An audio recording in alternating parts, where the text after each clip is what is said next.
Hello friends, this is our new initiative. In this, I am going to cover whole GS2 syllabus with PYQs. I will provide you notes. We will have 40 to 45 minutes of discussion on Zoom call for around 25 days. Each day, you will be given at least two questions to write that I will evaluate. So, अब federalism का जो new topic start होता है that is cooperative federalism, combative federalism और competitive federalism. But अगर हम previous year mains का question देखते हैं तो वहां पे कौन कौन सा वर्ड यूज किया है अब तक? Cooperation, competition and confrontation.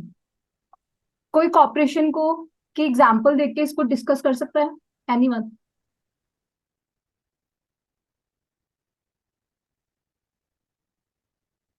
GST council, yes. NITI Aayog.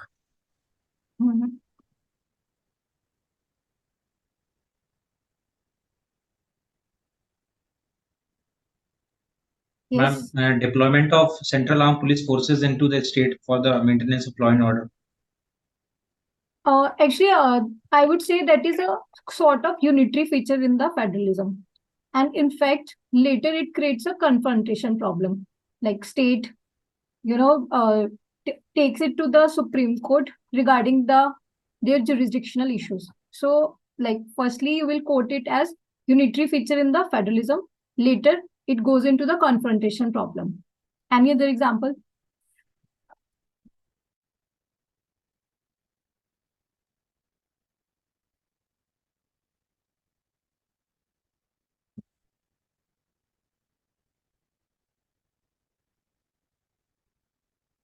Ma'am, election commission. Yes. Election Commission. So let's discuss about Election Commission. What do you think, Ankit? Is it a cooperative or unitary feature?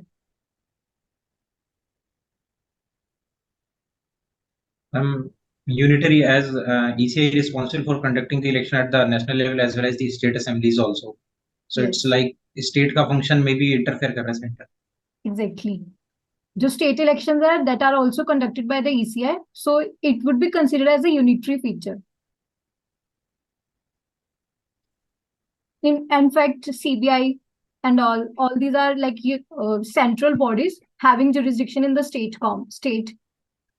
The other example is Zonal council. Yes, Zonal council is councils, cooperative. interstate councils. Ankit, article.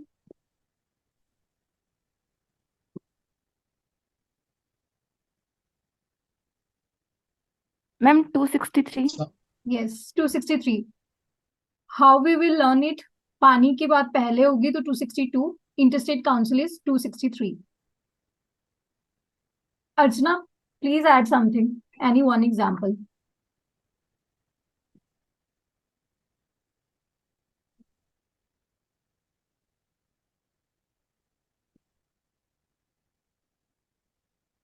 Whatever coming in your mind, please mention.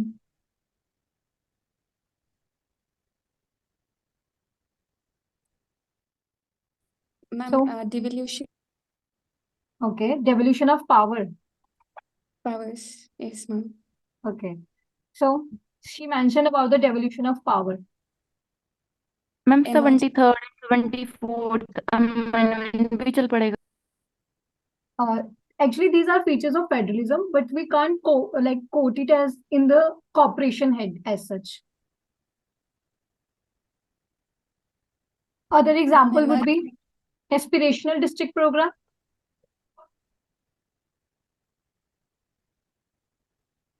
And ma'am there तो are इसमें many. वैसे central schemes और centrally sponsored schemes भी आ सकती हैं.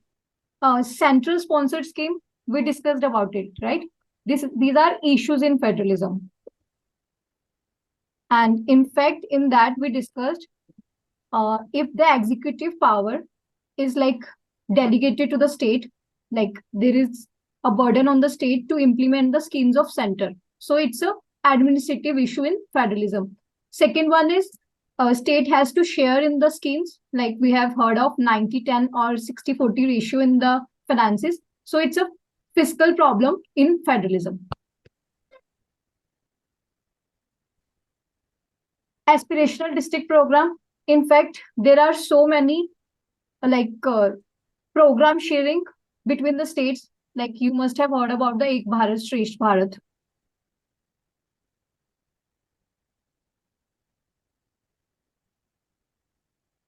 Eklavya Model Residential Schools also.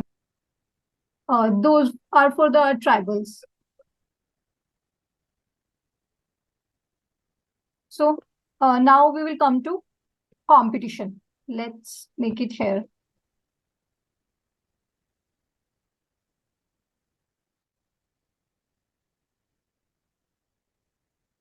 Ankit, competitive federalism, evidences of this.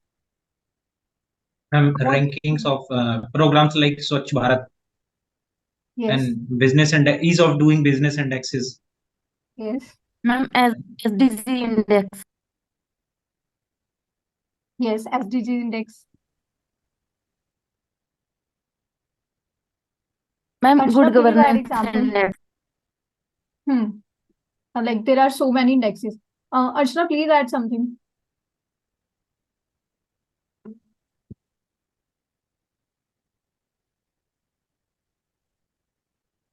Smart cities ranking could be one. Yes. Ma'am, I'm not able to.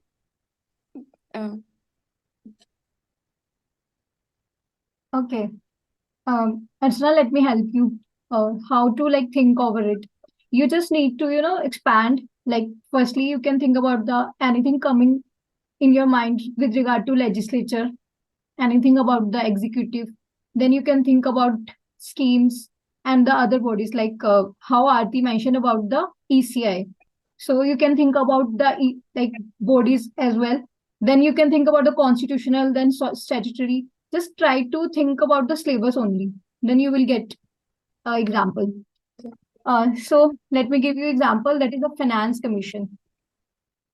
In fact इसी साल 2020 मतलब हमने प्रीलिम्स तो उस प्रोग्राम में ऑल दो प्रीवियस ईयर्स के जो डिस्कशन के अंदर ये डिस्कस किया था कि उसके क्या क्राइटेरिया जो मतलब टर्म्स ऑफ रेफरेंस होता है TOR ऑफ फाइनेंस कमीशन वो कैसे चेंज हुआ है लाइक थ्रू आउट इसके रिगार्डिंग अगर सुना हो कि टैक्सेशन एफर्ट्स के बेसिस पे डेवोल्यूशन ऑफ फाइनेंसेस होते हैं इनफैक्ट जो GST कंपनसेशन सेस के रिगार्डिंग सुना होगा जो बोरिंग्स की पावर है उसको इंक्रीज किया था 293 के अंदर 0.5% से लेकिन वो किस चीज के साथ लिंक था कि आपने पावर सेक्टर रिफॉर्म्स लेके आने हैं तो ये इस तरह की जो भी मतलब एक कंपटीशन क्रिएट करके बिटवीन द स्टेट्स ताकि उनको जो डेवोल्यूशन हो मे बी पावर की हो सकती है फाइनेंसिस की हो सकती है वो सब कॉम्पिटिटिव फेडरलिज्म के अंदर आएगा that is between the states and that competition is basically created by the centre तो आप इसमें सोचने के लिए एक बार आप सोचोगे इंडेक्सेस मोस्टली सबसे ज्यादा जो हेल्प करेगा वो है नीति आयोग वो मेजरली इसी पे वर्क करती है competitive federalism and cooperative federalism both are the features of Niti Aayog in fact अगर हम समझते हैं मतलब जो आई थिंक 2017 में आया था मे बी नीति आयोग और प्लानिंग कमीशन के अंदर डिफरेंस तो सबसे ज्यादा मैम जो चेंज हुआ 15. Sorry ma'am 15. Okay. No, I'm not talking about like when the Niti Ayog was formed. I'm talking about the previous year question of UPSC. I'm not able to think about the year. So, if we compare Planning Commission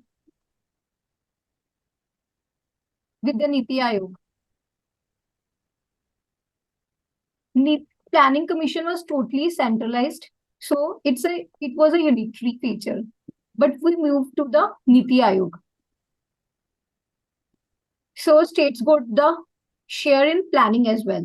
In fact, Planning Commission had the power to devolve funds, but Niti Aayog has not so. So this is more inclined with the like vision of India with regard to the federalism. So we have discussed about the what is the difference between Planning Commission and Niti Aayog. We have discussed two differences. Archana, can you tell?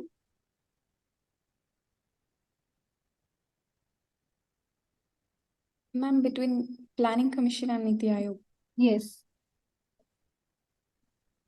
Ma'am, it was Planning Commission was centralized it had Mhm. a unitary feature. Niti Aayog had federal features. Yes. The other one is I have mentioned about the funding power. Planning Commission had the funding power, but Niti Aayog has not that power. So we discussed about the cooperative federalism and the competitive federalism. The other one is confrontation federalism.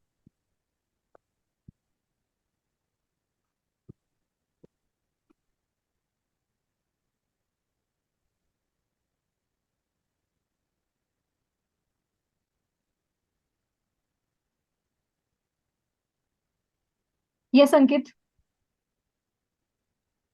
Ma'am, like confrontation is like states and center coming face to face for an issue. Yes.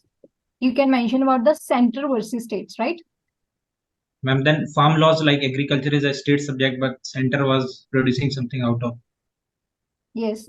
Like center used the subject mentioned in the concurrent list, but there was specifically agriculture subject in the state list.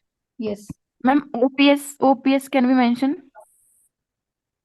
You mean old pension scheme, right? Yes, ma'am. Yes, you can mention, of course. This was the hottest issue like last year.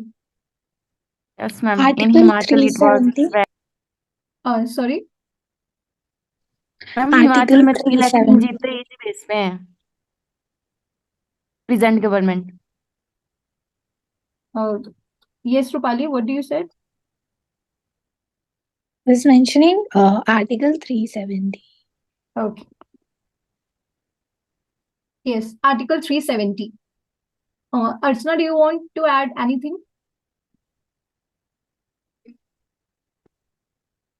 Ma'am, interstate water disputes. Yes. So we will make another heading that is between the states. State versus states. There comes the interwater, river water disputes. In this, you can mention any example. Recently, the ongoing issue is about the Mahanadi. Kaveri water issue. Yes, you can mention about the Kaveri river issue. Ravi river, any river you can mention under the interwater dispute. Any other example? Model tenancy and laws that Between the center and states. Actually, Rupali, you can mention in that way. Center creates the model acts or maybe model policy. We can talk about the recently national education policy came, although it's in the concurrent list, but the power that national policies, whatever are created by the center, that are the symbol of unitary federalism. You can mention in that way. Can you mention any of the slogans that are going in the market with regard to unitary federalism?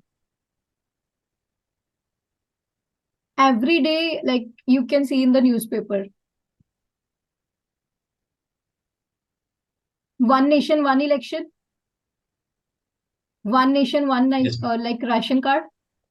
What are these? These are example of unitary federalism.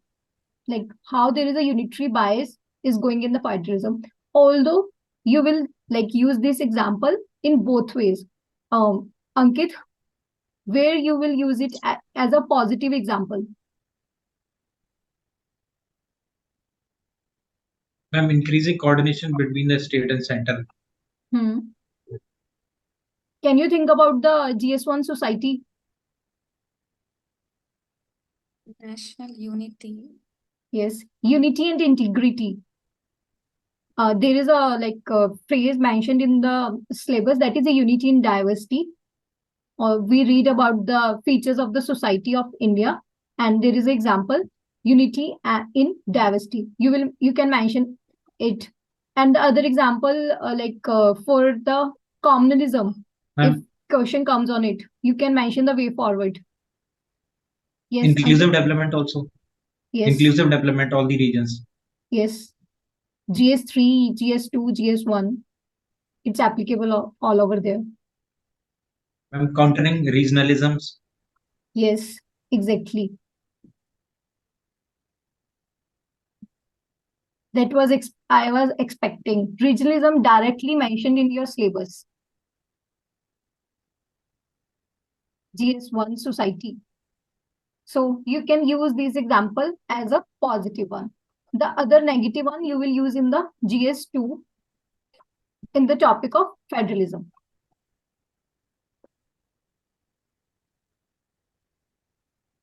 So we were discussing about the confrontation federalism. We will divide our answer. One is center versus states. Other one is between the states. Any other example anyone want to add?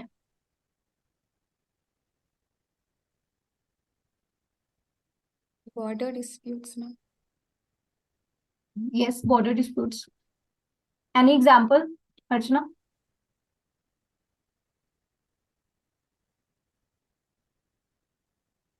Tripura Mizoram dispute border. Yes.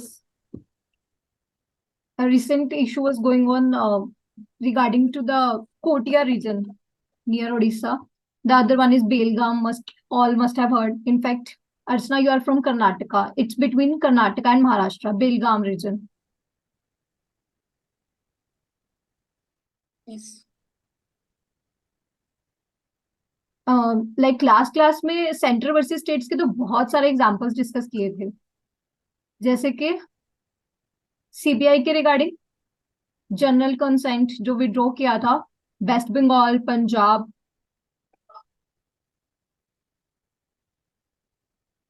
आ रहा है दिमाग में example? Yes, ma'am. Yes, और कोई example? Ma'am BSF और central arms, ma'am police और arm forces की वो रीजन का डिस्प्यूट था, लाइन का. जो जुरिस्डिक्शन का था, बीएसएफ BSF से रिगार्डिंग. बीएसएफ के रिगार्डिंग था. और इनफैक्ट डी- एनआईए का था issue- छत्तीसगढ़. सॉरी, डिलिमिटेशन का भी होगा. हाँ, डिलिमिटेशन कमीशन के Yes. रिगार्डिंग क्या बात चल रही है कि अगर दोबारा से कॉन्स्टिट्युएंसीज के रिगार्डिंग जो अगर फॉर्म होगा तो नॉर्थ वर्सेस साउथ का इशू क्रिएट होगा with regard to the population. In fact surcharge maybe करने के regarding. Rupali, you were mentioning about the terms of reference, right? जी, टर्म ऑफ और- रेफरेंस कैसे? टर्म्स ऑफ रेफरेंस जैसे फाइनेंस कमीशन या जो डिलिमिटेशन कमीशन है, कैसे वो डिसाइड करेंगे? वो कौन डिसाइड करता है? किस सेंटर. बेसिस पे? सीट्स. एग्जैक्टली. हाँ जी. यस अंकित, मैम सरचार्ज को शेयरिंग के रिगार्डिंग. एग्जैक्टली. तो सबसे वही बड़ी बात कि हमने जो लास्ट क्लास में किया था, कैसे सोचना है उसको पहले से डिफाइन रखिए कि मैं एक लॉज से लेके आऊंगा, एक एग्जीक्यूटिव या एडमिनिस्ट्रेटिव से, देन फिस्कल. अगर फिस्कल सोचते ही आपके पास ये एग्जांपल आ जाएगा जीएसटी कंपनसेशन सेस इशू, वो भी लिखिए. मतलब आपके पास एग्जांपल्स 10 है इसको लिखने के लिए, लेकिन वहां पे ये जो है 1/3 है क्वेश्चन का पार्ट. तो आप इसको डिवाइड करने के बाद जस्ट 2-3 एग्जाम्पल लिखिए, वो उतना सफिशियंट है. तो हम फिर से क्वेश्चन की मैम तरफ आते कैन हैं. We mention special category status issue? Special category status issue in confrontation, yes ma'am. like you can mention between the states. Yes, Aarti, you can mention between the states, like it can be the conflict problem between the states because one state has got that status but the other state has not got. So in fact, one state is just contributing 10% of the total funds of the scheme, but the other one is contributing 40%.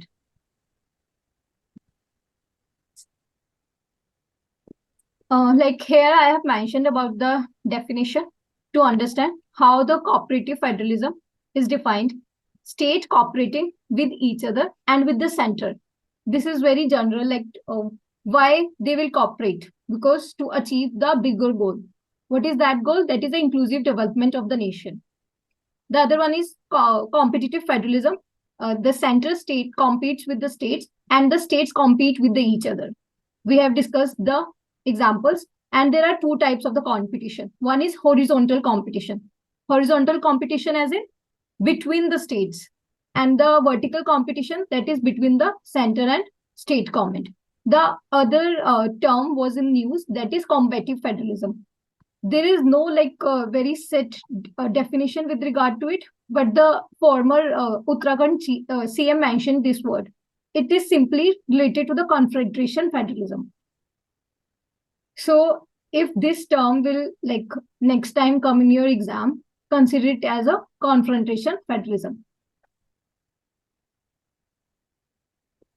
Here I have mentioned issues in cooperative federalism और combative federalism. ये सारे examples already discuss हो गए last class में. इसको लिखने के लिए अंकित कैसे डिवाइड करेंगे हम आंसर्स को, एक बार आप ब्रीफ कर दीजिए कि how you will think about the answer.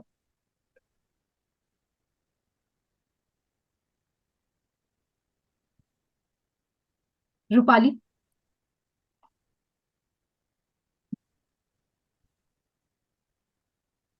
Administrative, executive, legislative, or judicial, if it comes, and then could be institutionalization.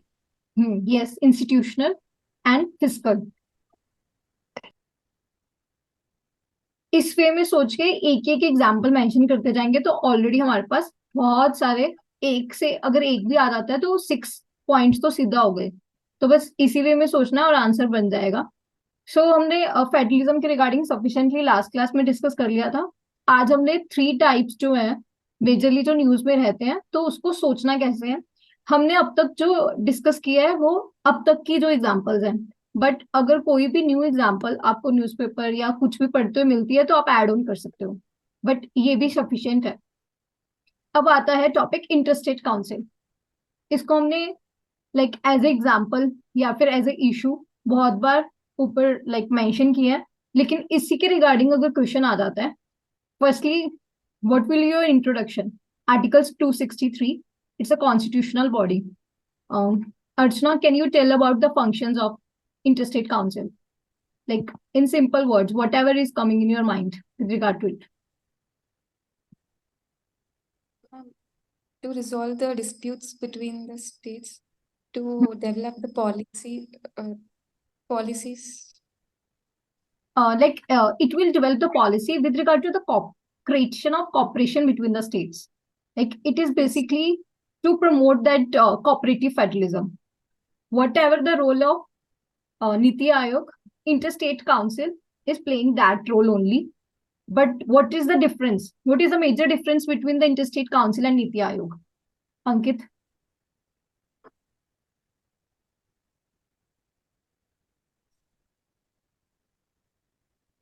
Yes, Rupali. Niti Aayog is executive body. Yes, Interstate Council is a constitutional body. So this is the like question of prelims. Interstate Council is a constitutional body and Niti Aayog is a executive body. But Interstate Council, we are saying it is for creating the cooperative federalism to resolve the issues between the center and state. फिर problem क्या है interstate council के अंदर? Interstate council जो है permanent constitutional body नहीं है. मतलब जो प्रेसिडेंट है वो इसको क्रिएट करते हैं through the resolution. So it is not a permanent constitutional body, but this is a constitutional body. अगर हम देखते हैं तो 22 years ऑफ इट्स एग्जिस्टेंस, मतलब जो ये 1990s के दौरान पीरियड के अंदर बनी है, तब से लेके आज तक सिर्फ 10 मीटिंग्स ही हुई हैं. Next, it's a consultative organisation only. वही ये सिर्फ कंसल्ट करते हैं, कोई ऑब्लिगेशन नहीं क्रिएट करते ऑन द स्टेट. मतलब जो भी इसने एडवाइस किया उसको इम्प्लीमेंट करवाने के लिए इसके पास एडमिनिस्ट्रेटिव पावर नहीं है. और इनफैक्ट वही इसके साथ रिलेट होता है कि this is just a advisory body, that is recommendatory body. You can use any of the word and it lacks the technical and managerial professionals. So अगर कोई भी प्रॉब्लम है, let's say about the river water dispute, वहां पे technical जो knowledge है वो क्या चाहिए कि रिवर बेसिन कितना है, वाटर डाटा क्या है, वो सब नहीं होता है इसके पास. मतलब वो प्रोफेशनल्स नहीं होते. तो जनरली जो पॉलिटिकल इशू बन के रह जाता है, मतलब वहां पे पॉलिटिशियंस ही आते हैं, तो वो पॉलिटिकल इशू ही बन के रह जाता है. कोई भी टेक्निकल जो है वो डिस्कशन नहीं होती. और हमने तब भी पहले भी डिस्कस किया है कि हर क्वेश्चन के अंदर सिटीजन्स का जो कॉन्टेक्स्ट है, मतलब कैसे जो प्राइवेट सेक्टर बॉडीज है या सोशल सेक्टर्स, वो कैसे इन्वॉल्व किए जा सकते हैं। यहाँ पे सिविल सोसाइटी की पार्टिसिपेशन भी नहीं है, और ये तो हमने डिस्कस कर लिया, it's not a permanent constitutional body. अब हमने इश्यूज डिस्कस कर लिए, तो सोल्यूशन सोचना बिल्कुल इजी है, इसी में से बन जाएगा।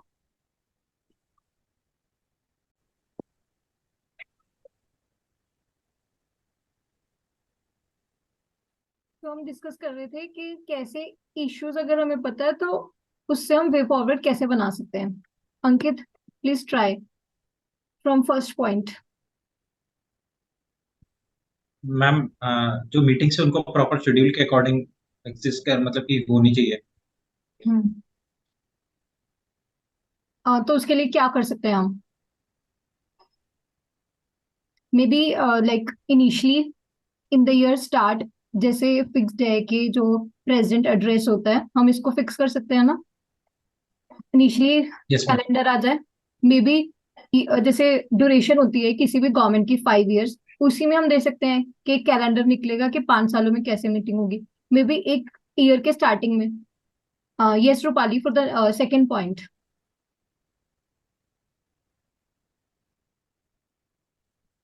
बाइंडिंग होना चाहिए, मतलब not advisory body but a binding body. Yes, you can say so. Yes Aarti, for the third point. Ma'am, should be given the autonomy for implementing their operations and laws and decisions. Yes, whatever the whatever advices they are given, they should be given the administrative power to implement those. Yes, Archana, for the fourth point.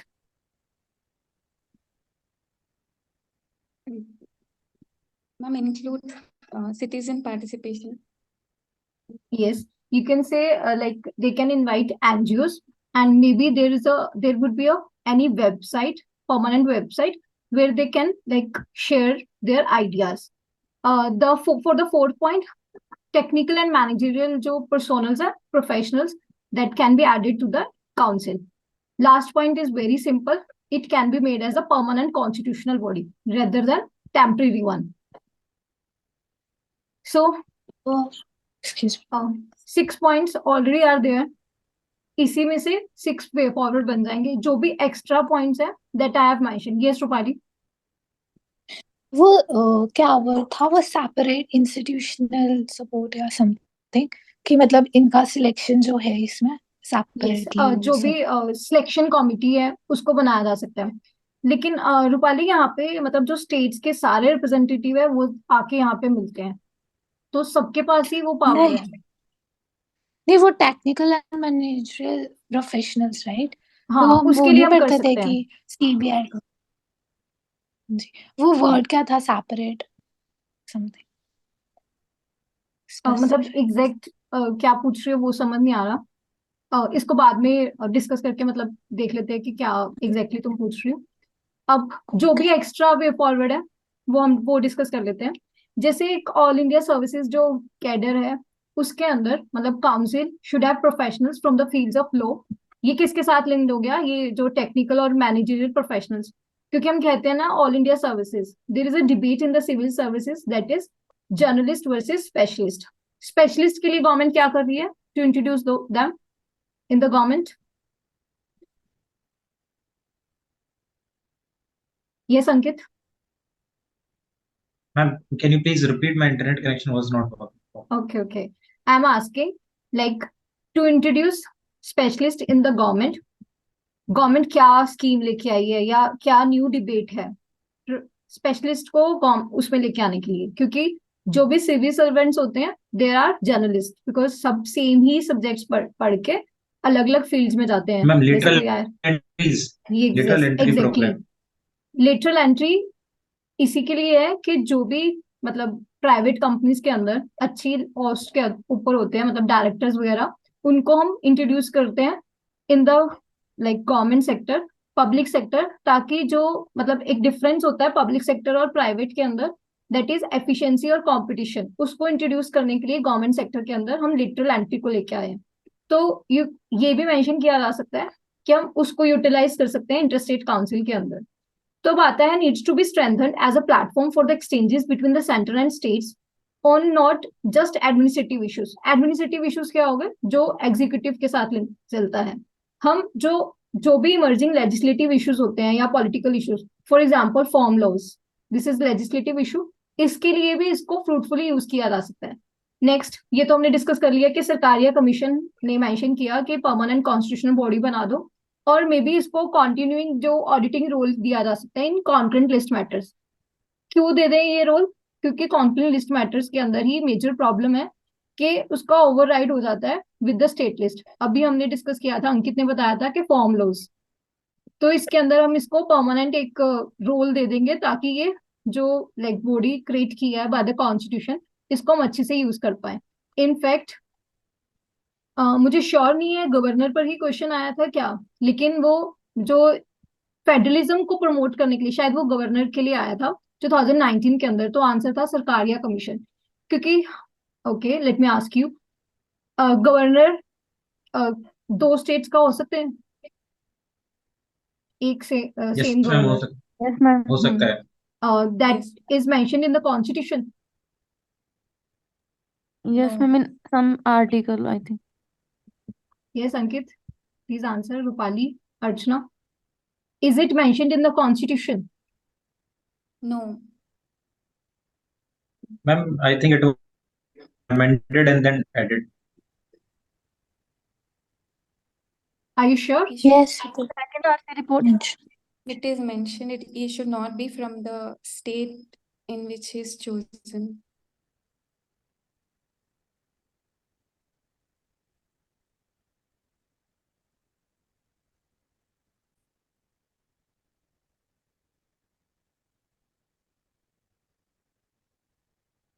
So next topic is interstate water disputes. यहाँ पे मैंने जो भी like Laxmikant वाला part है कि मतलब कौन कौन से एक्ट्स पार्लियामेंट ने इनेक्ट किए हैं या फिर किसके पास पावर है इसको एडजुडिकेट करने के लिए, वो सब यहाँ पे मेंशन कर दिया है आप। लेकिन जैसे एग्जाम के अंदर क्वेश्चन जनरली इस रिगार्डिंग आएगा कि करंट स्टेटस क्या है इंटरस्टेट वाटर डिस्प्यूट्स का। वहां पे आप करंट स्टेटस के अंदर कोई मैप बनाया जा सकता है कि कोई भी मतलब जैसे अर्चना ने कावेरी रिवर का मेंशन किया, महानदी रिवर हो गया, फिर हम लाइक सतलज जो यमुना लिंक का इशू रहता है between the Punjab and Haryana. तो इस तरह आप एक मैप बना सकते हो, ऑलमोस्ट हर स्टेट के अंदर एक ये रिवर इशू है, आप उसको मैप के ऊपर दिखा सकते हो। ये हो गया लाइक करंट स्टेटस। उसके साथ साथ आपको करंट स्टेटस में दिखाना पड़ेगा कि जैसे कावेरी इशू ही था, कितने साल लग गए, कितने पहले बना था वो 1990s के अंदर, अभी रिसेंटली उसकी जजमेंट आई, तो 20 ईयर्स से भी ज्यादा हो जाते हैं, डिस्प्यूट जो है रिजॉल्व नहीं होता। इनफैक्ट जो ट्रिब्यूनल का आने के बाद स्टेट्स कहाँ चली जाती हैं, सुप्रीम कोर्ट के पास। ऑल्दो एक्ट्स के अंदर ये मेंशन किया है कि पार्लियामेंट के अंदर पावर है कि वो सुप्रीम कोर्ट जो है सुप्रीम कोर्ट को एक्सक्लूड कर सकती है, but still there will be always a SLP power to go to the court. तो ट्रिब्यूनल का जैसी जजमेंट आती है, पहले तो 20 साल बाद आती है, उसके बाद सुप्रीम कोर्ट के पास चला जाता है। तो ये हो गया एक सिनेरियो कि करंट स्टेटस क्या है इंटरस्टेट वाटर डिस्प्यूट्स के रिगार्डिंग। अब हम समझते हैं कि जो स्टेट लिस्ट है उसके अंदर तो मेंशन्ड है water supply, irrigation, canal, drainage, लेकिन जो भी मतलब इंटरस्टेट रिवर्स, रिवर वैलीज हैं वो किसके पास है, उसकी पावर रेगुलेशन की यूनियन लिस्ट के पास। तो ये आपको क्लैरिटी होनी चाहिए कि कैसे इंटरस्टेट वाटर ट्रिब्यूनल्स के रिगार्डिंग या कोई भी एक्ट बनता है वो यूनियन के पास पावर क्यों है ज्यादा, क्योंकि इस यूनियन लिस्ट के अंदर मेंशन है ये। फिर हमने डिस्कस कर लिया कि आर्टिकल 262 जो है it's link to interstate water disputes, क्योंकि पानी पहले आएगा। Next is article 263 interstate council. अब आ जाता है इसके अंदर इश्यूज क्या है, तो हमने मोटा मोटा इसको डिस्कस किया कि डिले हो जाते हैं।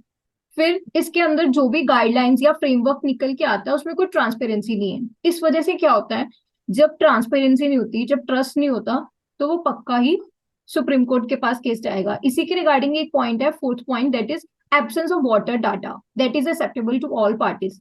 तो हमारे पास कोई भी ऐसा लाइक प्रॉपर डाटा नहीं है कि कितनी बारिश होती है, कौन से मंथ में कितना जो है पानी का लेवल होगा, कब है जो कम होगा, जिसकी वजह से क्या होता है कि जैसे एक स्टेट जो मतलब हम कहते हैं ना कि जो अपर स्टेट होती है या लोअर स्टेट होती है, मतलब जो पानी का जो फ्लो होता है उसमें अगर हम देखते हैं, अगर पानी ज्यादा होगा तो क्या होगा, फ्लडिंग हो जाएगी, दूसरी साइड ड्रॉट्स क्रिएट की सिचुएशन बन जाती है यूजली। जो लाइक डिस्प्यूट है वो ड्रॉट की सिचुएशन में क्रिएट हो जाता है बिटवीन टू स्टेट्स।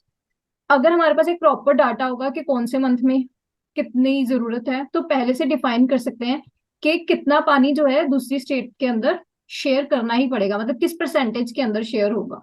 वो डाटा ना होने की वजह से वो इम्प्लीमेंट नहीं हो पाता और स्टेट्स को जो है वो उसको एक्सेप्ट नहीं करती जल्दी जल्दी उस ऑर्डर को। और नेक्स्ट इज जो जो कॉम्पोजिशन है ट्रिब्यूनल की, अगेन वही बात कि यूजली ये जो पर्सन होते हैं ट्रिब्यूनल्स के अंदर, मतलब जो करते हैं वो मल्टी डिसिप्लिनरी नहीं होते, मतलब दैट जो वो टेक्निकल जो नॉलेज चाहिए टू अंडरस्टैंड कि वाटर का फ्लो, रिवर बेसिन की कैसे ड्रेजिंग होती है या किसी भी रिगार्डिंग, वो उनके पास नहीं होती। और फिफ्थ पॉइंट इज कि जो नेक्सस है वो क्रिएट हो गया है, मतलब हम यूजली ये मैनिफेस्टो होता है किसी भी गवर्नमेंट का या कुछ भी इलेक्शंस में आने के पहले कि हम इसको सॉल्व करवाएंगे, तो एक ये पॉलिटिकल इशू बन गया है। That is also not good for the unity of India. तो ये जो टॉपिक है, पहली बात तो हम एज ए एग्जाम्पल जो है फेडरलिज्म के अंदर इसको यूज करेंगे। इनफैक्ट जैसे अंकित ने मेंशन किया था रीजनलिज्म इन GS1, आप वहां पे भी इसको लाइक कोट करोगे कि एक like water vote politics create हो गई है। रीजनलिज्म का ये मेजर हर्डल भी है, मतलब एक वो है जो मतलब हम कहते हैं ना बेस ऑफ रीजनलिज्म। किस वजह से है, क्योंकि रिसोर्सेज जो है वो कम होते जा रहे हैं, पॉपुलेशन बढ़ रही है, मतलब water resources. Anyone can tell the data of water resources in India with regard to population? 4% and population is 18-19%. Like 17% of the world population here in India, but only 4% of the world's water resources. So difference is huge. 17% population के लिए सिर्फ 4% water resources है। ये भी एक issue बन जाता है, क्योंकि अगर किसी ने GS1 सोसाइटी पढ़ी है तो वहां पे जरूर पढ़ा होगा कि बेसिस ऑफ रीजनलिज्म के अंदर रिसोर्सेज की जो डेप्रीवेशन है, जो भी डिफरेंस है जियोग्राफिकली, उस वजह से भी रीजनलिज्म क्रिएट होता है। कौन सा मेन वर्ड आता है, दैट इज रिलेटिव डेप्रीवेशन की जो फीलिंग है इन सोसाइटी। तो कोई भी टॉपिक पढ़ते हो उसके टाइम अभी में भी लिंक ना कर पा रहे हो, लेकिन ऑब्वियसली बात है आप बार बार रिवाइज करोगे, मे भी हो सकता है अभी किसी की सोसाइटी ना कंप्लीट हुई हो, किसी ने एथिक्स ना पढ़ा हो, लेकिन जैसे ही वो टॉपिक पढ़ा और नेक्स्ट टाइम आप रिवाइज करते हो तो ये जरूर लिंक करना है। और कोशिश करो चाहे पेंसिल के साथ ही मेंशन कर दो कि मैं ये एग्जांपल को यहाँ पे यूज करने वाला हूँ, क्योंकि नेक्स्ट टाइम क्या होता है कि हमें मे बी वो स्ट्राइक नहीं करता, उस पॉइंट ऑफ व्यू से हम इतनी डेप्थ से सोचते नहीं है।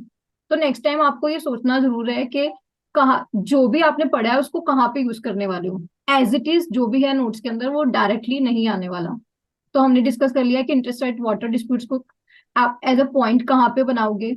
अगर ये आ जाता है मतलब ऐसा स्पेसिफिक टॉपिक, उसके क्या इश्यूज हैं वो मेंशन करोगे। तो हमने लाइक पूरा डिस्कस कर लिया कि 262 के अंदर मेंशन है पार्लियामेंट के पास पावर है एक्ट बनाने की, और पार्लियामेंट ने जो एक्ट बनाया उसके अंदर जो है सुप्रीम कोर्ट को एक्सक्लूड कर दिया, लेकिन स्टिल सुप्रीम कोर्ट के पास ये केसेस जाते हैं। क्यों जाते हैं, क्योंकि जो स्टेट्स हैं उसको एक्सेप्ट नहीं कर पाती। उसका क्या रीजन है वो भी हमने डिस्कस कर लिया।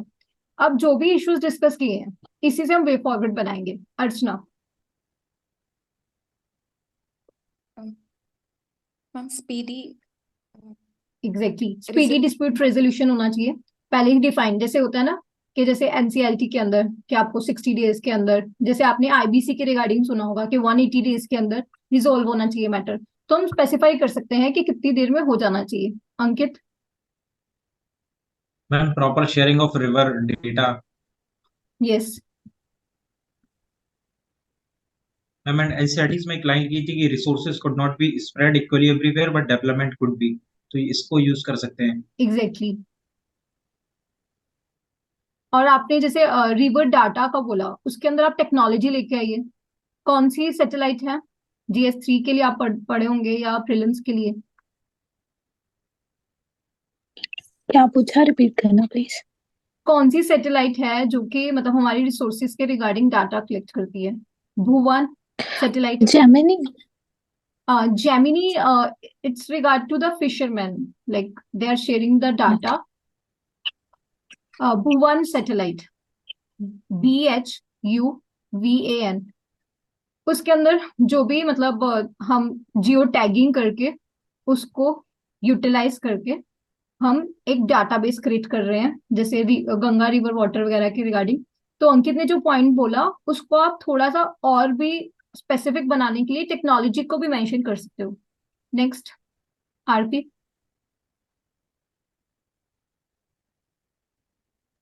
Ma'am, we can implement the schemes for the rejuvenation of various resources, like to protect them. Like here in this question, you will not use the word resources as such. You will like specifically mention about the rivers. Like you can develop the rivers. Yes, ma'am. इस context में क्या specific लिखोगे? क्या है river Ma'am, in development के लिए हम Himachal, क्या there is करें? a scheme. Interlinkage of river water, Yes, ma'am. That can be done, right? और यस मैम, और जो नेचुरल ऑलरेडी जो नेचुरल हमारे पास थोड़े रिसोर्सेज होते हैं पानी वाले, उनको रिजुविनेट एग्जैक्टली, करना। जैसे वाटर रिजर्वियर्स, उनको हम रेजुविनेट कर सकते हैं, या फिर जो ट्रेडिशनल जो भी आपकी सरोवर स्टेट के जैसे होंगे, स्कीम चल रही है। एग्जैक्टली उसको आप मेंशन कर सकते हो। इसके अंदर आप एक और पॉइंट, जैसे ये लिखते लिखते आपके दिमाग में ये भी आ जाएगा कि सिटीजन्स के जो लाइक टूवर्ड्स है वो सेंसिटिविटी क्रिएट की जा सकती है, अवेयरनेस क्रिएट की जा सकती है। मतलब अगर वाटर की यूटिलाइजेशन प्रॉपर होने लग जाए तो शायद ये प्रॉब्लम आएगी नहीं। मतलब जो डिस्प्यूट डरोट वाली जो कंडीशन क्रिएट होती है वो शायद होगी नहीं। जैसे अभी कैंपेन चल रहा था गवर्नमेंट का, catch the rain where it falls when it falls, आप उसको भी मेंशन कर सकते हो। इनफैक्ट इसके लिए गवर्नमेंट ने सेल्फी कैंपेन भी स्टार्ट किया था। और अब ये मैंने एग्जांपल मेंशन की, आप इसको सेल्फी कैंपेन्स को GS4 एथिक्स के अंदर जैसे ही मतलब वहां पे आता है कि कुछ भी चेंज केस स्टडीज के अंदर, कोई पूछ रहा था, मुझे याद नहीं है कि किसने पूछा था स्पेसिफिकली केस स्टडीज के रिगार्डिंग, तो इसी तरह आपको वहां पे कुछ new new ideas add on करने हैं। बट वैसे मतलब सिंपल फॉर्मेट होता है जो फिक्स्ड हम लिखने वाले हैं। अब इसके बाद आता है वे फॉरवर्ड। इसी के रिगार्डिंग जो था हमने सब डिस्कस कर लिया। फर्स्ट पॉइंट आरती ने ऑलरेडी मेंशन कर दिया, वाटर यूज एफिशिएंसी को लेके। नेक्स्ट आ जाता है कि एक सिंगल वाटर मैनेजमेंट एजेंसी बनाई जा सकती है लाइक ग्राउंड और सरफेस वाटर के लिए, ताकि हमारे पास वही डाटा क्रिएट हो जाएगा। फास्ट ट्रैक बनाएगा, ये तो हमने कर लिया। सेंट्रल रिपोजिटरी बन सकती है। एक मिहिर शाह रिपोर्ट थी स्पेसिफिक, जो एक मतलब हम कहते हैं ना कि कॉमिटीज डिस्कस करने के लिए। ऑल्दो मैंने ये प्लान किया है कि एक स्पेसिफिक लेक्चर बनेगा, मतलब मेरे एक फ्रेंड के थ्रू, वो जजमेंट के ऊपर के स्पेसिफिक कोई भी जुडिशियल जजमेंट जो है कहाँ कहाँ पे उसको कोट किया जा सकता है। और वैसे ही हमने प्लान किया है कि कॉमिटीज के ऊपर वहां पे भी सेपरेटली सारी डिस्कस हो जाएंगी कि कौन सी कॉमिटी कहाँ पे कोट कर सकते हैं।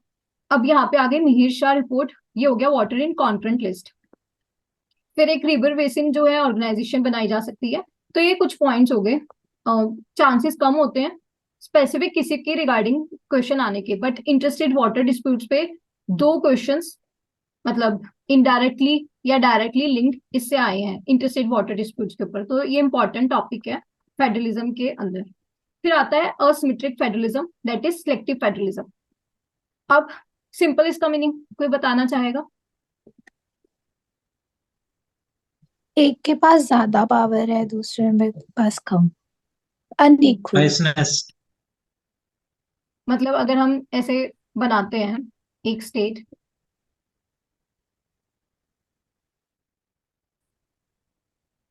ये यहाँ पे सॉर्ट ऑफ इक्वल वो हो गया ना मेजरमेंट जो होती है। दूसरा हो सकता है एक ऊपर है एक नीचे, ये हो गई अनइक्वल पावर। इसको आप थोड़ा सा इस डायग्राम के थ्रू वो भी शो कर सकते हो कि एसिमेट्रिक फेडरलिज्म क्या होगी। अर्चना, कोई भी एक एग्जांपल जो मतलब मैंने समझाया या अंकित और रूपाली ने जो बोला उसके रिगार्डिंग आपके दिमाग में जो आ रही है, क्या अनइक्वल पावर्स कहाँ पे हैं between the states?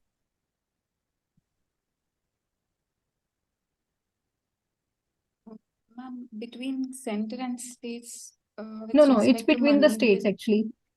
Between the center and states, we have discussed about it in the form of unitary bias in the federalism. Now you have to tell about the between the states. ma'am, northeastern Exactly. states. Northeastern states, that is 5th and 6th schedule. Yes Aarti.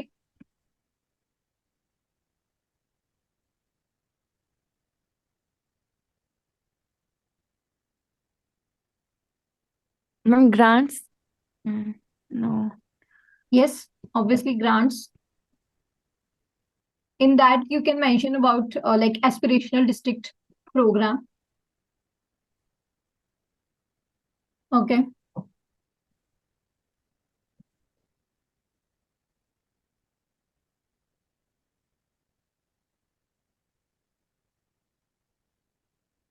Ma'am tribals के लिए for example various states में population differentiate करता है।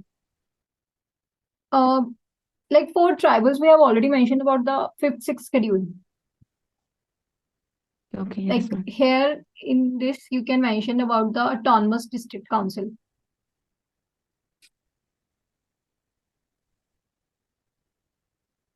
Aspirational district. Yes, Archana. Next. Smart article city. 370 लिख सकते हैं। Yes. Ma'am All that special this has been states को जो removed. Status Yes, of special state. Special states tag. Hmm.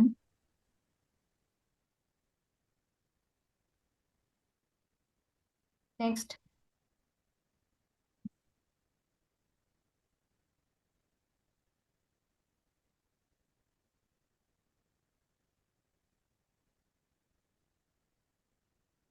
Ma'am international border states को मोर funding. Yes, you can obviously mention that. In fact, Ankit, the way you are thinking, it will also help you in writing what are the reasons of like adoption of asymmetric federalism. Next. Ma'am इसके positive में यही लिख सकते हैं ना कि one show fit approach नहीं है, हर स्टेट के स्पेसिफिक रिक्वायरमेंट के हिसाब से हम एड्रेस करते हैं उसको। वन साइज फिट अगर अप्रोच हम फॉलो करेंगे तो उससे क्या इंक्रीज होंगी, सेसेशनिस्ट टेंडेंसी। वो अगेन वो टॉपिक कहाँ पे लिंक होता है, GS1 के साथ, रीजनलिज्म। तो जब वहां पे आप रीजनलिज्म के रिगार्डिंग कोई भी वे फॉरवर्ड या कुछ इस तरह, या फिर इंडिया की लाइक पॉजिटिव अप्रोच कैसे थी, तो वहां पे भी आप ये एग्जांपल्स मेंशन करिए कि इंडिया ने लाइक एक फिक्स्ड, मतलब जो एक रिजिड फेडरलिज्म की जगह हमने असिमेट्रिक फेडरलिज्म अडॉप्ट किया है, ताकि हम जो भी सेसेशनिस्ट टेंडेंसी है उसको कर्ब कर सके। तो आपने वहां पे भी इसको मेंशन करना है। अब और क्या एग्जांपल आ रही है आपके दिमाग में? बहुत बार डिस्कस किया हमने फंडिंग जो पैटर्न है स्कीम्स के अंदर, जो आरती ने बताया था 90-10, 60-40, इसको मेंशन कर सकते हो। और इसी के थ्रू जो जैसे आप लोगों ने सोचा, इसी से आपको जो भी मतलब रीजंस बनते हैं ना कि एसिमेट्रिक फेडरलिज्म क्यों है, यहीं से बन जाएंगे। कि जैसे नॉर्थ ईस्ट के अंदर कि ट्राइबल्स को इंटीग्रेट करने के लिए। यस रूपाली। ये जैसे दिल्ली ऑर्डिनेंस, वो जैसे दिल्ली में है कि 2-3 चीजें पे सीएम नहीं बना सकते दिल्ली का, एग्जैक्टली, तो यू वो कैन भी मेंशन चीज है। अबाउट द यूटीज कि कैसे स्टेट्स और यूटीज की पावर्स में डिफरेंस है। इनफैक्ट बिटवीन द यूटीज भी डिफरेंस है। जैसे लाइक स्पेसिफिक दिल्ली के अंदर रूपाली ने बोला कि इस सब्जेक्ट पे नहीं बन सकता, और लाइक दिल्ली गवर्नमेंट नहीं बना सकती। या JNK के अंदर भी जो डिफरेंस था, मतलब JNK और लद्दाख के अंदर कौन से सब्जेक्ट्स नहीं दिए। जैसे पुलिस का जो स्पेसिफिक डिफरेंस है कि दिल्ली की गवर्नमेंट के पास उसकी पावर नहीं है। तो ये हो गया यूटी के अंदर। तो इसी वे में आप रीजन सोच लोगे कि क्या है असिमेट्रिक फेडरलिज्म के, क्यों होना चाहिए वो भी सोच लोगे। इनफैक्ट इससे इश्यूज क्या क्रिएट होंगे, कोई सोच सकता है?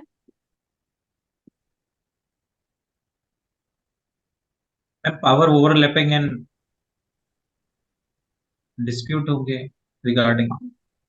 हाँ, मतलब इसको कैसे एक्सप्लेन करोगे कि कैसे डिस्प्यूट्स क्रिएट होंगे? ओवरलैपिंग ऑफ वर्किंग एरियाज होंगे। हम बिटवीन द स्टेट्स क्रिएट हो सकते हैं। या फिर आप इसी के अंदर जैसे रूपाली ने मेंशन किया, Delhi government LG versus CM का इशू हो गया। Ma'am yes delayed Rupali. Decision making होगी। यस, मतलब जितना ज्यादा हम जैसे डिसे सॉरी, वो जैसे अरुणाचल प्रदेश भी मांग रहे हैं ना, वो 6th वाला, फिफ्थ एग्जैक्टली, सिक्स किड्स जो में। ज्यादा डिमांड है ना उस चीज की वो क्रिएट होगी। जैसे अब 6 शेड्यूल, अर्चना किस किस के पास है, कौन कौन सी states I mean in 6 schedule? Arunachal Pradesh, are you Tripura, sure? Ma'am AMTM, हाँ, ए क्या है? वो तो ए तो वो भी बोल रही है। Assam, ma'am Assam, yes, yes, Assam. Assam, Meghalaya, Tripura, Mizoram. Archana आपको ए तो याद रह गया, लेकिन असम है यहाँ पे, ना कि अरुणाचल प्रदेश। yes ma'am. तो जो 6 शेड्यूल की डिमांड है कौन कर रहा है अभी रिसेंटली? अरुणाचल प्रदेश। इनफैक्ट लद्दाख की तरफ से भी आई थी। तो और भी डिमांड्स क्रिएट होती हैं। इनफैक्ट अगर हम देखते हैं कि जैसे आर्टिकल 370 था, वो एक बार हिस्टोरिकल रीजन था। कैसे उनको इंटीग्रेट किया था वो अलग स्टोरी है, कि महाराजा से जो हमने इंस्ट्रूमेंट ऑफ एक्सेशन साइन किया था पोस्ट इंडिपेंडेंस के अंदर हम पढ़ते हैं। लेकिन जब वो हटाया, मतलब वो बहुत प्रॉब्लम क्रिएट हुई। तो आप एक बार तो दे देते हो, उसको वापस लेना बहुत मुश्किल है, मतलब difficult to take back. Next is more demands create होती हैं। अंकित ने बोला जो ओवरलैपिंग ऑफ पावर्स है या फिर डिस्प्यूट्स है वो क्रिएट होते हैं। और मैम स्पेशल स्टेट्स के लिए भी फाइट करते हैं स्टेट्स, जो आपने हम्म, बोला कि वो भी राइज करते हैं कि स्पेशल स्टेट्स का स्टेटस है। हाँ एग्जैक्टली वो बहुत सारे मतलब इनफैक्ट स्टेट्स के अंदर चल रहा होता है ना। जिस तरह एक मिनॉरिटी स्टेटस को पाने के लिए स्टेट्स के भी रिप्रेजेंटेशन जाती है इस रिगार्डिंग भी। इनफैक्ट इसी से जो है एक मतलब होता है ना कि जैसे आपने ऑटोनमस डिस्ट्रिक्ट काउंसिल क्रिएट कर दिया स्टेट्स के अंदर ना, किसी के अंदर, फिर दूसरी ट्राइब्स की वो डिमांड होती है। इनफैक्ट वो जब हम ऐसे अलग डिफरेंट पावर्स दे देते हैं, तो एक वो होती है ना कि सेपरेट एक आइडेंटिटी क्रिएट हो जाती है। तो उससे भी आप कह सकते हो जो भी सेसेशनिस्ट टेंडेंसीज है वो इंक्रीज हो सकती है। तो मतलब हमने इसको पॉजिटिवली भी दिखाया कैसे इससे हम कर्ब कर सकते हैं। इनफैक्ट अगर ये सेपरेट आइडेंटिटी क्रिएट कर देगा तो उससे ये और भी बढ़ सकता है। तो आप इस वे से मतलब जो भी पॉइंट्स है वो बना सकते हो। वे फॉरवर्ड आपको ऑलरेडी क्लियर है, इसी से बनेगा कि हमने मतलब जो एक डेमोक्रेटिक अप्रोच है उसी को ही अडॉप्ट करके रखना है through out by the government. अगर कोई भी demand with in the democratic जो सेटअप है उसके अंदर है, उसको हम लाइक डिलीवर करेंगे। अगर कोई भी सेसेशनिस्ट डिमांड होगी उसको हमने बिल्कुल भी जो है लाइक बिल्कुल भी सुनना नहीं है। तो मतलब आप कहोगे zero tolerance toward the secessionist demand, but if there is a democratic request we will accept that. Yes Rupali? मतलब एक जैसे रीजनलिज्म लिख सकते हैं वर्ड प्रॉब्लम कि यस, अगर एसिमेट्री। यस रीजनलिज्म क्रिएट होता है। मतलब मेरा जो मतलब था कि वो सेपरेट आइडेंटिटी क्रिएट होने से मैंने सेसेशनिस्ट डिमांड वर्ड यूज कर लिया। आप उसकी जगह रीजनलिज्म लिख सकते हो। In fact with in the states भी प्रॉब्लम क्रिएट होती है, जैसे ऑटोनमस डिस्ट्रिक्ट काउंसिल के अंदर, क्योंकि वो विद इन द स्टेट ही कर रहे होते हैं। तो एक वो ट्राइबल कॉन्फ्लिक्ट्स है वो भी क्रिएट होता है। जैसे कि आप अभी रिसेंट में जो मणिपुर के अंदर इशू था, ऑल्दो वो एसटी स्टेटस के रिगार्डिंग है, तो यहाँ पे उतना फिट नहीं बैठता वो जो कास्टिज्म वाला जो है फैक्ट। मतलब जो हम GS1 के अंदर या ट्राइबल आइडेंटिटीज जो इशू है सोसाइटी में के अंदर वहां पे यूज करोगे। लेकिन आपको इस कंटेक्स्ट में सोचना जरूर है कि कैसे कॉन्फ्लिक्ट्स क्रिएट होंगे विद द असिमेट्रिक फेडरलिज्म। अब हमने डिस्कस कर लिया कि क्या रीजंस है इसको क्यों हम अडॉप्ट करते हैं, कैसे इसको एड्रेस कर सकते हैं। वो आपने वो भी सोच लिया है कि इस कंटेक्स्ट में क्या आप डेमोक्रेटिक अप्रोच रखोगे। और जो अंकित ने बोला one size fit for all approach जो है वो नहीं होनी चाहिए। मतलब ऐसा नहीं है कि अगर हमने वो देना स्टार्ट कर दिया तो उसी वे में, मतलब अंकित ने उसको यूज किया था कि हम इसको क्यों अडॉप्ट किया है, उसका रीजन क्या है कि because we are not following that one size fit for all approach. अब आ जाता है last topic, that is need of revisiting 7 schedule.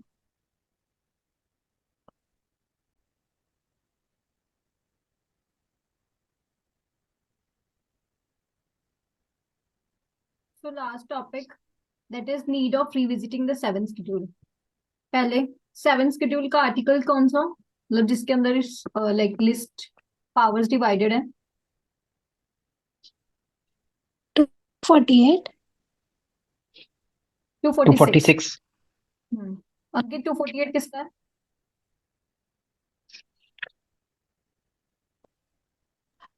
concurrent। Residuary power. Residual, sorry. जो भी रेजिडरी पावर्स है वो 248 के अंदर आती हैं। पहले तो 7 शेड्यूल को देखते सार, या हमने डिस्कस किया ही था, फेडरलिज्म पे क्वेश्चन आता है तो 246 के बिना या 7 शेड्यूल के बिना वो आंसर इनकम्प्लीट जैसा है। तो 246 पता होना चाहिए कि जो भी लाइक पावर्स डिवाइडेड है between the centre and state, वो इसके अंदर है यूनियन लिस्ट, स्टेट लिस्ट और कॉन्करेंट लिस्ट। अब इसको देखते सार पॉजिटिव आप सोच पा रहे हो ना कि फेडरलिज्म को इम्प्लीमेंट करने के लिए जो भी पावर्स डिवाइड किए हैं वो इस आर्टिकल ने किए हैं या इस शेड्यूल ने किए हैं। आप इसको लिख सकते हो। तो हम कह सकते हैं कि it prevents the concentration of power, और स्टेट जो है वो पॉलिसी बना पाता है as per the regional needs. जिस तरह हेल्थ है इसके अंदर, और क्या क्या है, एग्रीकल्चर है, पुलिस है, सैनिटेशन है।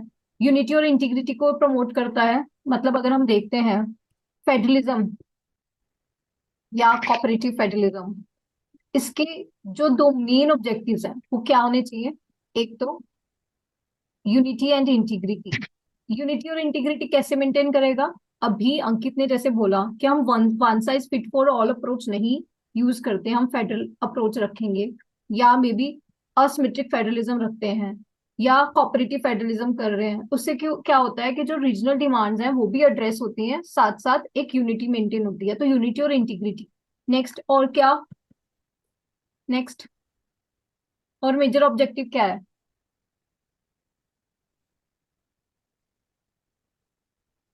Think about it. Ma'am prevent ओवरबर्डनिंग।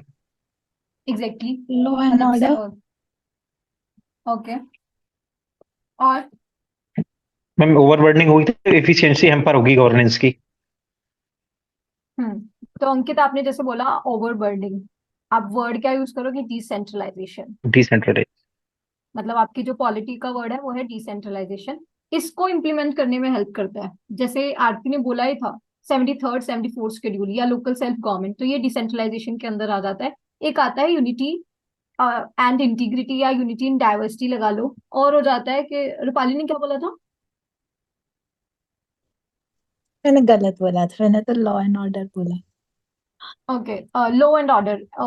For that you can mention कि जो भी स्टेट लिस्ट या मतलब यूनियन लिस्ट के अंदर जो डिवीजन ऑफ पावर है उसके अंदर एक एग्जांपल हो गया कि किस तरह हम लॉ एंड ऑर्डर भी इसी के थ्रू मेंटेन कर पाते हैं विद दैट सेटअप। क्योंकि जो स्टेट्स हैं वो लोकली ज्यादा बेटर उसको हैंडल कर पाएंगे। अगर मान लो कि स्टेट की जगह सेंट्रल के पास पावर हो, मतलब पुलिस का जो भी लिंक्ड है, अगर लोकल पुलिस जो है वो स्टेट गवर्नमेंट से ज्यादा मतलब वो हो सकती है, हमें ज्यादा पता हो सकता है कि अभी रिसेंट मतलब अभी के अभी क्या चेंजेस चाहिए या क्या होना चाहिए। और एक लोकल लैंग्वेज का भी एक वो होता है, एसोसिएशन होती है।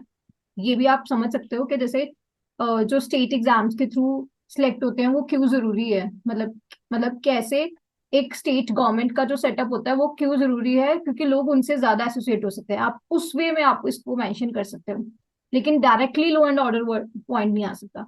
अब डिसेंट्रलाइजेशन हो गया, यूनिटी एंड इंटीग्रिटी हो गया, या यूनिटी इन डाइवर्सिटी हो गया, डेवोल्यूशन ऑफ पावर हो गया, वो इसी के रिगार्डिंग है। तो मेजर जो दो ऑब्जेक्टिव्स हैं वो यही हैं, यूनिटी इन डाइवर्सिटी या यूनिटी एंड इंटीग्रिटी, और डिसेंट्रलाइजेशन।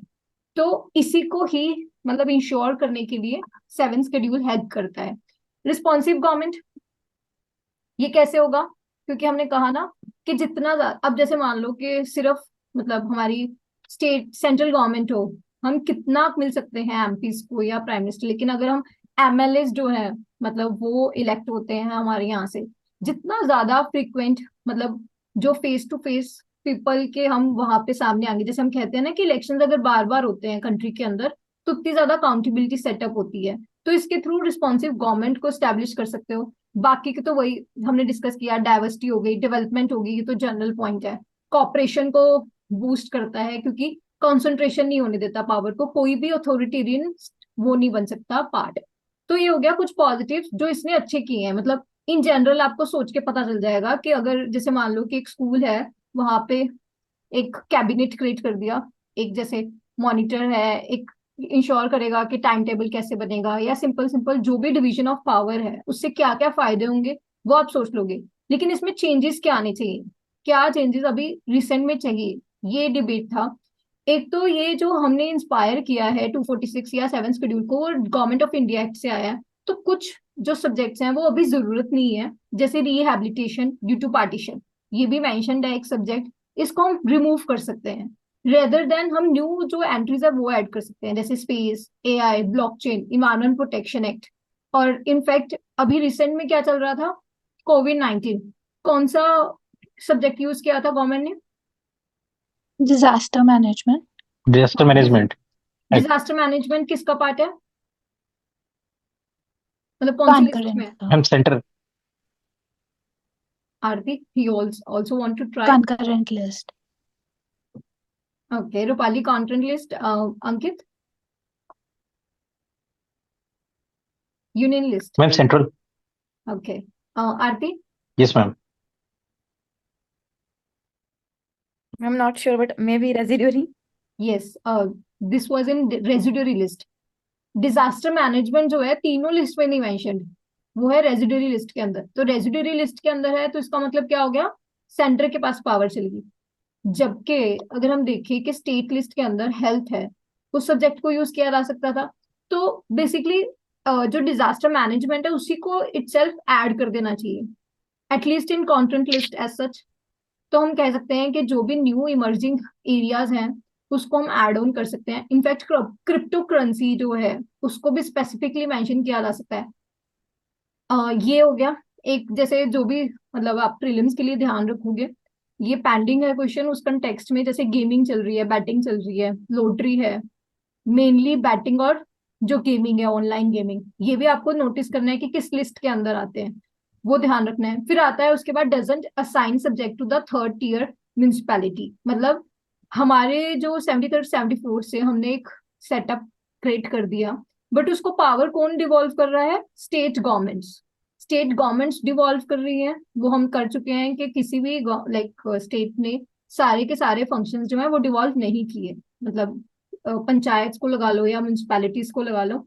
इसको हम अगर यहीं पे लाइक क्रिएट कर दें कि ये लोकल सेल्फ गवर्नमेंट्स का है, तो वो बेटर वे में हम जो भी हमारा ड्रीम है दैट इज डेमोक्रेटिक डिसेंट्रलाइजेशन या फिर गांधी जी का जो राम राज्य है उसको अचीव किया जा सकता है। तो आप ये मेंशन कर सकते हो।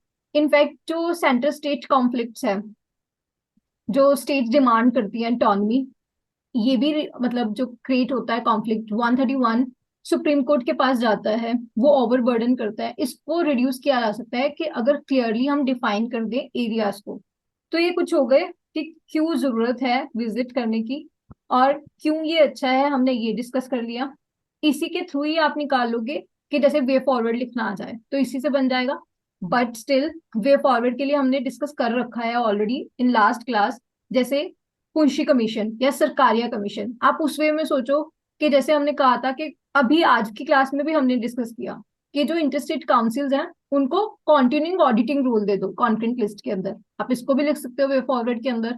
इनफैक्ट अगर जैसे मान लो स्टेट का जो है, स्टेट को कंसल्ट किया ही जाएगा, ये पुंशी कमीशन ने बोला था, जब भी लॉ बनेगा ऑन कंटेंट लिस्ट, आप इस तरह का मेंशन कर सकते हो। इनफैक्ट आप लिख सकते हो कि जो रेजिडरी है उसको हम कंटेंट लिस्ट के अंदर ही डाल दें, कि जो भी रेजिडरी पावर्स है वो कंटेंट लिस्ट के अंदर है, ताकि स्टेट के पास भी पावर रहे। और ये तो हमने डिस्कस कर ही लिया कि क्या क्या न्यू एंट्रीज क्रिएट की जा सकती है। इनफैक्ट रिसेंटली जैसे हेल्थ हो गया, वो नीति आयोग ने बोला था कि एक नेशनल हेल्थ पॉलिसी आनी चाहिए, इसलिए हम इसको कंटेंट लिस्ट के अंदर डाल सकते हैं हेल्थ को। और कुछ आपके दिमाग में आ रहा है इसके रिगार्डिंग? एक बार मैं चेक कर लेती हूँ। मैम जो भी आइटम जिस भी लिस्ट में होता है तो उसका ही रिस्पॉन्सिबिलिटी होता है उससे रिगार्डिंग फंडिंग अरेंज करने का एटसेट्रा। हाँ, मतलब जैसे यूनियन लिस्ट के अंदर है तो सेंट्रल गवर्नमेंट की रिस्पॉन्सिबिलिटी है और स्टेट के अंदर। बट हमने ये पढ़ा था ना कि वो जो मतलब डेलीगेशन ऑफ हो सकती है, वो हमने प्रीलिम्स का पार्ट हो जाता है कि जैसे अगर पार्लियामेंट डेलीगेट कर रही है तो उसको स्टेट गवर्नमेंट की परमिशन की जरूरत नहीं है, बट अगर प्रेसिडेंट डेलीगेट कर रहे हैं तो उसकी परमिशन लेंगे स्टेट गवर्नमेंट की। मैम तो जो नए सब्जेक्ट्स आ रहे हैं जैसे ये स्पेस लिखा है एआई लिखा है तो सेंट्रल गवर्नमेंट को इस चीज में मैम प्रॉफिट है, एक स्मार्ट मूव है कि चीजों को जितना अनलिस्टेड रखेंगे उतना उनको ज्यादा से मिलेगा। एग्जैक्टली मतलब ऐसे सोचो ना कि ये तो है ही नहीं है, तो मतलब these are in residuary list, right? Residuary exactly. हाँ, वही इसीलिए इसको अगर हम करेंगे तो स्टेट का भी उतना ही ज्यादा बनेगा। अब स्टेट के अंदर अगर पावर आती है तो वॉइस किसकी है, लोगों की। तो हम कहते हैं ना कि इसी से जो है लाइक पीपल पार्टिसिपेशन इंक्रीज किया जा सकता है, although that will ma'am be but states पर रिप्रेजेंटेड। भी बर्डन बढ़ेगा ना फाइनेंशियल वो चीज करने का।